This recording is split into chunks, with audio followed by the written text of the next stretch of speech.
छत्तीसगढ़ सर्व आदिवासी समाज, जिसका पंजीयन क्रमांक 42-4230 है, 8/4/2013 की तिथि में पंजीयन होने के पश्चात से जो हमारे ट्राइबल अनुसूचित जनजाति वर्ग के शासकीय अधिकारी रहे हैं, वे अपने सेवा काल में जो अनुभव शेयर किए थे उनको लोगों तक पहुंचाने के लिए एक ऐसी संस्था का निर्माण करके हम सब लोगों को इलेक्ट करके समाज के जो संवैधानिक अधिकार हैं, जो एक ट्राइबल व्यक्ति को उनको मिलना चाहिए, जो भारतीय संविधान में उल्लेख है, इसके समय समय पे क्षेत्र में जाकर उनसे जानकारी प्राप्त करना और देना, ये इस सर्वआदिवासी समाज का प्रमुख बायलॉज में उल्लेख था। आप देखते हैं कि पिछले 3 महीने से लगभग 19/9/22 को जो माननीय उच्च न्यायालय के द्वारा छत्तीसगढ़ राज्य के में जो आरक्षण की व्यवस्था जो एक साथ 94 से मध्य प्रदेश के टाइम पे अवहित राज्य में रहा है, उसमें संशोधन करने का 2011 में अधिनियम पारित किए थे और 12 से जो लागू था उसको असंवैधानिक घोषित करने के बाद ट्राइबल जो पॉपुलेशन लगभग 31.76 रहा है 2001 की जनगणना के अनुसार। तो 32% आरक्षण की स्थिति को सुनिश्चित करने के लिए जो क्षेत्र के जो पूरे छत्तीसगढ़ राज्य है, वहाँ के जो अलग अलग जिलों से उनके लोगों ने कहा कि भाई आखिर राज्य का जो समाज है, प्रांतीय पदाधिकारी, उनको लोगों का अपना रोल क्या है वो जानना चाहते थे।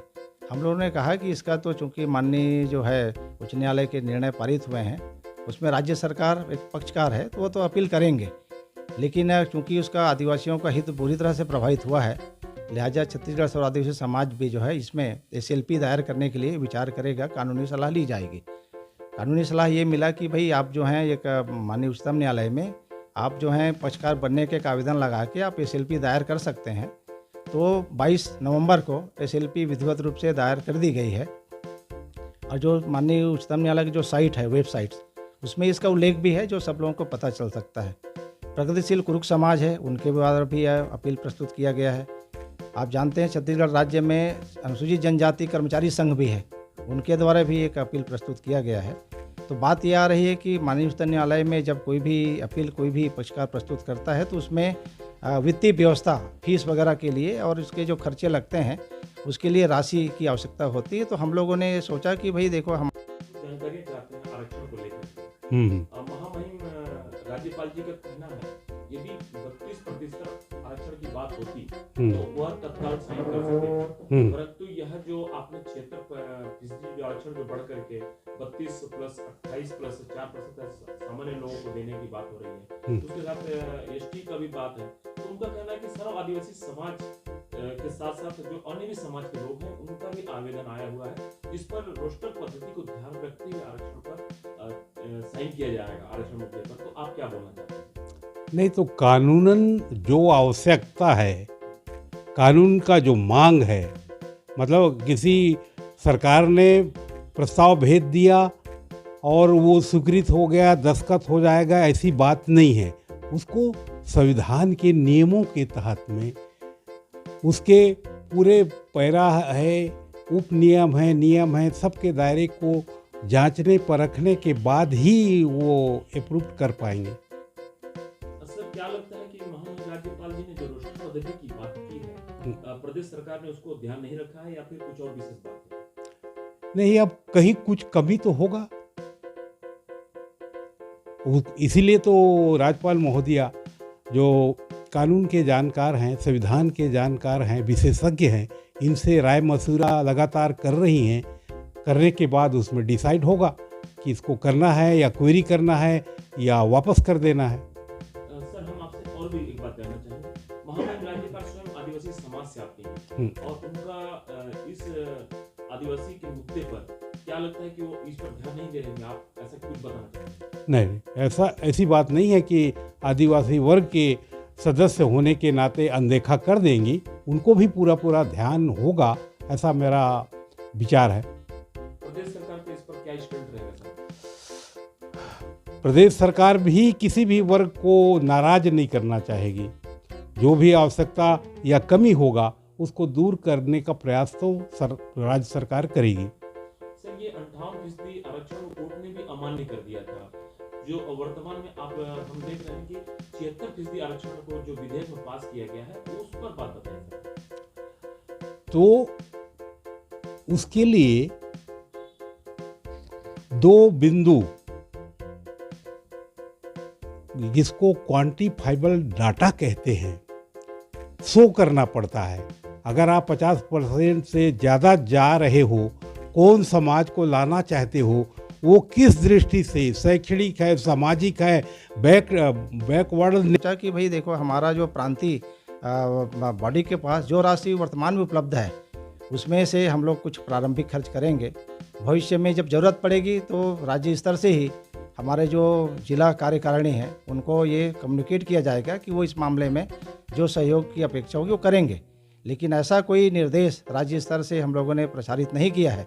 बावजूद इसी क्षेत्र से, बस्तर क्षेत्र से लगभग 2 महीना पहले से ये जानकारी मिल रही है कि जो सर्वाधिक समाज के पदाधिकारी लोग या कतिपय लोग राशि का एकत्रीकरण कर रहे हैं। तो ये बात हमारे जो प्रांतीयकारिणी की बैठक अभी 28 तारीख को हुआ पिछले महीना, तो कहा गया भाई कि जो है इसमें आप लोग जाके थोड़ा दर्याप्त तो करें। तब ये पता चला कि नहीं, छत्तीसगढ़ राज्य ने चूँकि 1-2 तारीख को वे विशेष सत्र ला के 76% के आरक्षण में 32 तो सुनिश्चित किया है। तो तब यही जानकारी भी मिल रही है कि उसमें कतिपय वर्ग के लोग असंतुष्ट हो जाएंगे। तो माननीय गवर्नर मैडम ने शायद इसका परीक्षण किए हैं, जानकारी मंगाए हैं। वो अभी तक जो है वो उसके बारे में स्पष्टता की स्थिति नहीं हुई है। बेरोजगार लोग अभी भी ये चिंतित हैं कि भाई आखिर हमको आरक्षण नहीं मिलेगा तो भविष्य में होने वाली नियुक्तियाँ से हम लोग वंचित रह जाएंगे। प्रत्येक दिन कहना चाहिए बड़ा मूल्यवान होता है किसी एक जो बेरोजगार है या अनएम्प्लॉयड है। ऐसी स्थिति मेडिकल या इंजीनियरिंग कॉलेज में एडमिशन के मामले में हो सकता था। तो हम लोगों ने ये सोचा कि भाई आखिर जो है बस्तर क्षेत्र में कोई जो है छत्तीसगढ़ आदिवासी समाज के नाम से राशि का एकत्रीकरण यदि कोई कर रहा हो तो उसको हम लोग ये मैसेज दें कि भाई ये हम लोगों ने ऐसा कोई निर्देश जारी नहीं किया है। लेकिन सुकमा में पता चला कि भाई कुछ लोग जो हैं यहाँ पे इस नाम से ही कुछ जगदलपुर के जो व्यक्ति हैं, वो लोगों ने लोगों को बता के कि भाई हम लोग कर रहे हैं अपील और उसके खर्चे के लिए राशि की ज़रूरत पड़ेगी। तो हम लोग ये चाहते हैं कि बीजापुर में भी क्या ऐसी स्थिति है क्या। तो यहाँ पर भी अभी हम लोग इस मुद्दे पे चर्चा करेंगे और ये बताएंगे कि प्रांतीयकारिणी ने ऐसा कोई तय नहीं किया है कि इस मामले में किसी राशि से 1 रुपया भी पैसा किसी से भी फिलहाल लिया जाए। दूसरी बात यह है कि जो व्यवस्था है अपना अनुसूचित क्षेत्रों का भारतीय संविधान के अनुसूची 5 में है, उसमें माननीय गवर्नर को बहुत सारे अधिकार दिए गए हैं और उनके अधिकार के तहत कुछ नियम बने हैं 2006 वगैरह में। उसके तहत और 2006 में आप जानते हैं FRA एक्ट भी आया हुआ है। तो वनवासियों को जो रस्ते रहे या अदर फॉरेस्ट ट्रिब्यूनल को पट्टे दिए जा रहे हैं। लगभग पूरे राज्य में 5 लाख पट्टे दिए जाने की समाचार पत्रों में जानकारी मिलती है। इसकी संख्या में आगे पीछे वृद्धि या कमी हो सकती होगी, लेकिन ऐसी स्थिति भी क्षेत्र में हमें सुनने को मिल रहा है कि कुछ लोगों को पट्टे अभी तक शायद नहीं मिल पाए हैं। और इसमें आप जानते हैं DFO सहायक आयुक्त आदि देश है, इसका डाटा कलेक्ट करके कायदे से जो चाहिए अगर सरकार पेश कर देगी तो मंजूर हो सकता है। सर अपना नाम बताइए। मैं भारत सिंह हूँ, छत्तीसगढ़ सर्व आदिवासी समाज का प्रांतीय अध्यक्ष हूँ। पूर्व में मतलब भारतीय पुलिस सेवा में काम कर चुका हूँ। रिटायर होने के बाद दूसरी पारी में समाज सेवा क्षेत्र के दिशा में काम कर रहे हैं। ये है कि जो व्यवस्था है अपना अनुसूचित क्षेत्रों का भारतीय संविधान के अनुसूची 5 में है, उसमें माननीय गवर्नर को बहुत सारे अधिकार दिए गए हैं और उनके अधिकार के तहत कुछ नियम बने हैं 2006 वगैरह में। उसके तहत और 2006 में आप जानते हैं FRA एक्ट भी आया हुआ है। तो वनवासियों को जो रस्ते रहे या अदर फॉरेस्ट ट्रिब्यूनल को पट्टे दिए जा रहे हैं। लगभग पूरे राज्य में 5 लाख पट्टे दिए जाने की समाचार पत्रों में जानकारी मिलती है। इसकी संख्या में आगे पीछे वृद्धि या कमी हो सकती होगी, लेकिन ऐसी स्थिति भी क्षेत्र में हमें सुनने को मिल रहा है कि कुछ लोगों को पट्टे अभी तक शायद नहीं मिल पाए हैं। और इसमें आप जानते हैं DFO सहायक आयुक्त आदिवासी विकास और कलेक्टर साहब की अध्यक्षता में जो जिला स्तरीय जो समिति होती है वो तय करता है। उसके बारे में भी डेवलपमेंट के लिए सरकार ने काफ़ी कहा है कि भाई इनका समतलीकरण करो, उसमें फसल उत्पादन करो, उसमें सिंचाई का स्रोत, उसमें सौर ऊर्जा सोलर सिस्टम से चलने वाला सुविधाएं दें। तो ये एक तरीके से ये था कि भाई किसी ट्राइबल को यदि किसी भी भारतीय संविधान के आर्टिकल 275 से विशेष घटक योजना से ट्राइबल सब प्लान से जो भी राशियाँ यदि मिलती है तो उनके तक पहुँचती कि नहीं, और पहुँचने के दौरान पे यदि कुछ ऐसा लगता है कि लाभान्वित नहीं हो पाए हैं या कोई उसमें कमजोरियां हो गई है, तो ये हमारा जो बहलाज 2013 में बना हुआ है, इसमें इस बात को हम लोग संक्षेप में कह सकते हैं कि ट्राइबल के लोगों के लिए जो भारतीय संविधान में एक संवैधानिक व्यवस्था बनाई गई है, जिसमें से भी लोक नियोजन में नौकरी पाने का भी जो अधिकार जो आरक्षण के माध्यम से सुनिश्चित होता है, वो एक अभी अहम मुद्दा बना हुआ है और स्पष्टता अब तक नहीं आ पाई है। अब पता नहीं क्या होगा कि माननीय राज्यपाल जी यदि हस्ताक्षर नहीं करते हैं तब गवर्नमेंट इसको किस दिशा में इसके कल्याण के लिए तत्पर रहता है, वो हम लोग फील्ड से जानकारी प्राप्त कर रहे हैं। और भारी आक्रोश है यहाँ पे। जो यंगस्टर थे जगदलपुर में कुछ लोग मिले थे, लोहांडी गुड़ा के लोग मॉर्निंग में आए थे, उनका कहना था भाई जो सरकार है, सरकार का आशा है, ऐसा नहीं किसी पार्टी विशेष का, जो भी सरकार रहे होंगे उस सरकार के द्वारा यदि 194 को मध्य प्रदेश के टाइम पे जो आरक्षण नियम बना था 2011 में संशोधित हुआ, वो माननीय उच्चतम न्यायालय के इस सीमा में जो 50% से अधिक नहीं होना चाहिए करके जो निर्णय हुआ है इंदिरा साहनी के मामले में, और बहुत सारे न्यायालयीन मामलों का जिक्र उच्च न्यायालय के द्वारा माननीय उच्च न्यायालय के 2 बिलासपुर किया गया है, उसका अध्ययन करके हम लोगों ने भी अपने लोगों को बताया है कि भाई इसमें गवर्नमेंट का क्या स्टैंड हो सकता है ट्राइबल लोगों के शासकीय सेवा में नियोजन करने के लिए।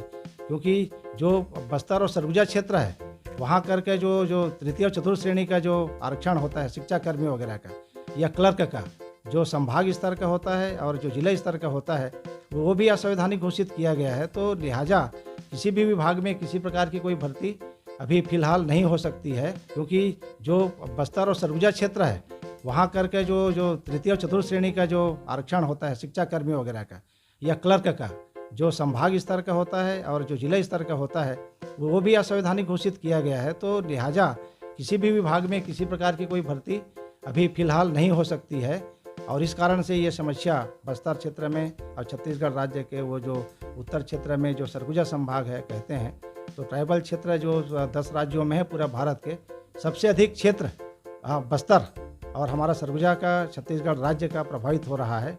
इसलिए हमारे इस समाज की जो रजिस्टर्ड बॉडी है उसकी एक प्राथमिक और नैतिक जिम्मेदारी बनती है कि वास्तव में जो है मैदानी स्तर पर जाके देखा जाए कि ये आखिर इस तरह का स्थिति उत्पन्न हो गई है, तो लोग आक्रोशित ना हो, और आक्रोशित यदि हो रहे हैं तो वो संविधान के दायरे में रहे, वो अपनी बात को कहने के लिए सरकार को या सक्षम फोरम पे रखने के लिए स्वतंत्रता है, और वो हम लोगों ने उपयोग किया है। माननीय उच्चतम न्यायालय में SLP दायर किया है, अन्य ग्रुप लोगों ने है, उसको हम लोग सहयोग करेंगे ऐसा हम लोगों ने कहा है।